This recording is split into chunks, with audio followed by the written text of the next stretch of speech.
à organiser avec mes collaborateurs un panel international sur la sûreté et la sécurité ferroviaire. À cette occasion, nous avions eu l'honneur donc d'avoir la participation de nos partenaires qui sont là aujourd'hui, à savoir donc, les autorités de l'Institut de formation ferroviaire du Maroc. C'était la première étape de ce processus qui nous a mené à la journée d'aujourd'hui. Il y a eu par la suite la formation de nos conducteurs de train au Maroc. Nous n'avions pas trouvé meilleure école que l'Institut de formation ferroviaire.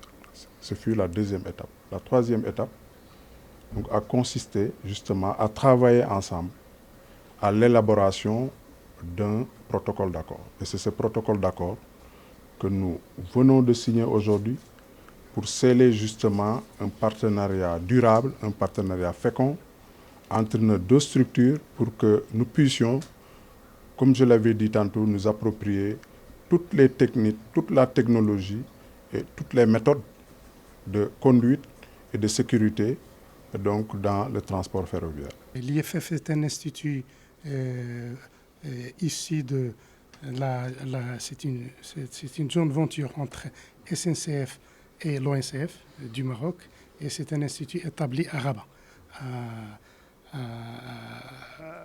au Maroc. Et son rôle, c'est de faire de la formation, on va dire, d'un standard international dans les métiers ferroviaires.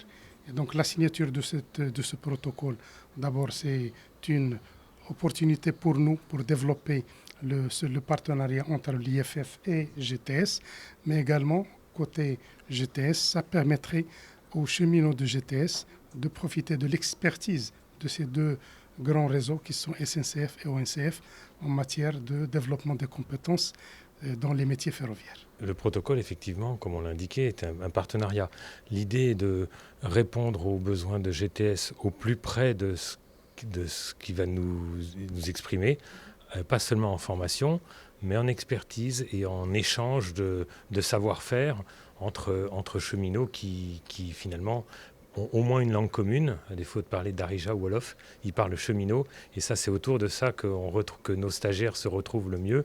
Et ce partage d'expérience, cette rencontre entre cheminots de pays différents est extrêmement enrichissant.